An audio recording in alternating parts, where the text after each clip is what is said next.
Paul Munster wajib dengarkan Aji Santoso soal identitas bermain Persebaya Surabaya. Paul Munster menghadapi tekanan besar setelah Persebaya Surabaya terus mengalami penurunan performa di putaran kedua Liga 1 Indonesia 2024-2025.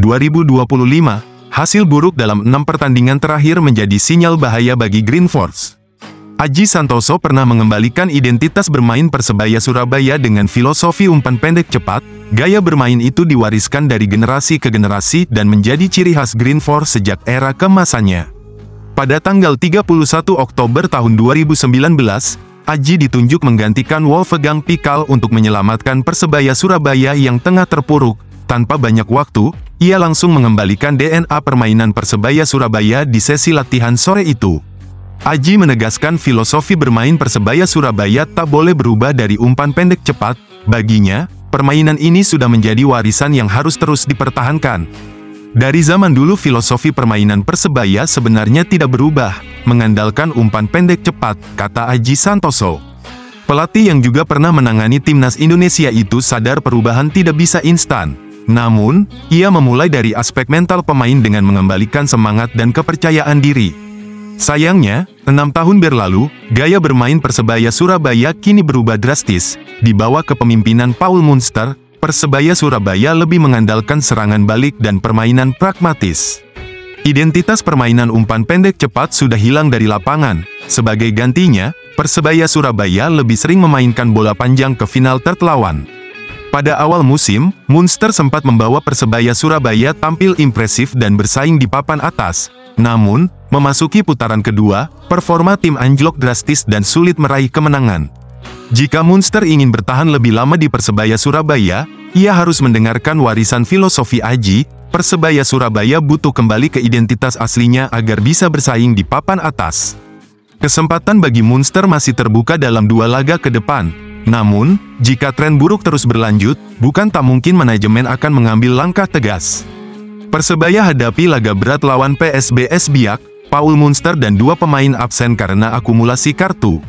Persebaya Surabaya akan menghadapi tantangan berat saat berjumpa PSBS Biak pada Sabtu, tanggal 15 Februari tahun 2025.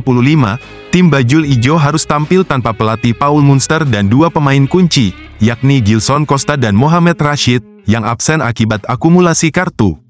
Paul Munster menyadari bahwa timnya belum mencapai performa terbaik dalam 6 laga terakhir. Pelatih asal Irlandia Utara itu pun menekankan pentingnya fokus dalam pertandingan mendatang.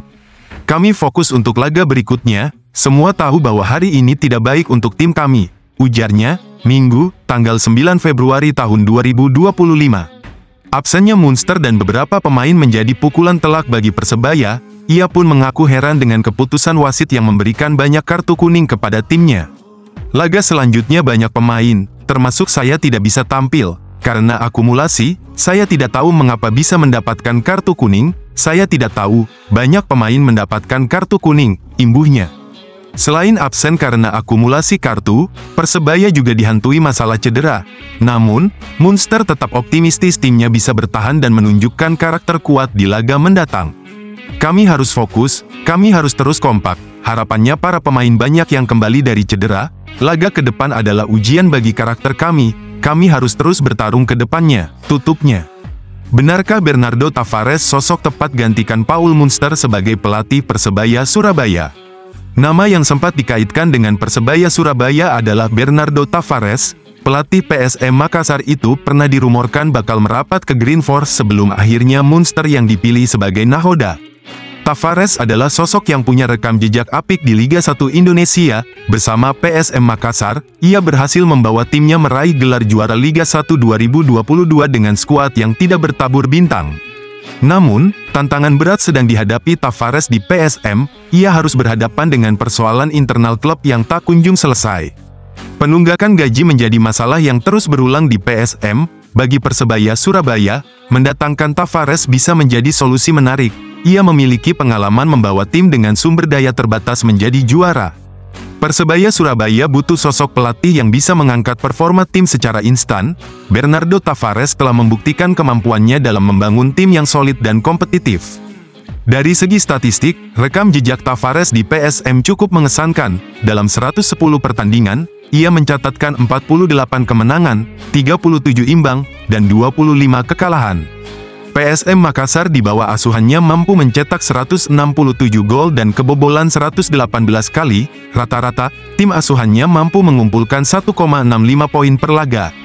Dengan formasi favorit 3-5-2, Tavares dikenal sebagai pelatih yang memiliki pendekatan taktis kuat, ia mampu mengoptimalkan pemain yang ada untuk tampil maksimal. Namun, ada tantangan besar jika Persebaya Surabaya benar-benar ingin mendatangkan Tavares. Kontraknya yang masih panjang di PSM bisa menjadi kendala utama. Manajemen Persebaya Surabaya harus mempertimbangkan matang-matang jika ingin mengganti Munster dengan Tavares. Risiko besar bisa terjadi jika pergantian pelatih dilakukan tanpa perhitungan yang matang.